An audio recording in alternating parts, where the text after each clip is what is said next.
Asia cup 2027 టోర్నీకి సంబంధించి కీలక update బయటకు వచ్చింది. వచ్చే ఏడాది ఆసియా కప్ జూన్ 18 నుంచి జూలై 4 వరకు జరగనున్నట్లు తెలుస్తోంది. ఈసారి వన్డే ఫార్మాట్లో నిర్వహించనున్నారు. వన్డే ప్రపంచ కప్ సన్నాహకంగా ఈ ఈవెంట్ ఉపయోగపడనుంది. ఈసారి బంగ్లాదేశ్ ఆతిథ్యం ఇవ్వనుంది. రాజకీయ ఉద్రిక్తతల కారణంగా ఆసియా కప్ వేదిక బంగ్లాదేశ్ నుంచి మారుతుంది అనే ఊహాగానాలు వినిపించాయి. కానీ ఆసియా క్రికెట్ కౌన్సిల్ మాత్రం బంగ్లాదేశ్ వేదికగా నిర్వహించేందుకు సానుకూలంగా ఉన్నట్లు తెలుస్తోంది. బంగ్లాలో కొత్త ప్రభుత్వం ఏర్పడడంతో ప్రస్తుతం పరిస్థితులు సద్దుమణిగాయి. అలాగే ఏడాది ఆరంభంలో భారత్ బంగ్లాదేశ్ క్రికెట్ బోర్డు మధ్య కొన్ని వివాదాలు చోటు చేసుకున్నాయి.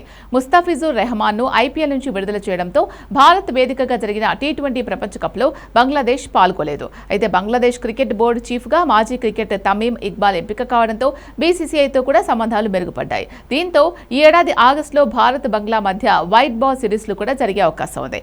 ఇక రొటేషన్ పాలసీ ప్రకారం ప్రస్తుతం ఏషియా క్రికెట్ కౌన్సిల్ అధ్యక్షుడిగా ఉన్న మెహసిన్ నఖ్వీ పదవీ కాలం 2027 ఏప్రిల్తో ముగియనుంది.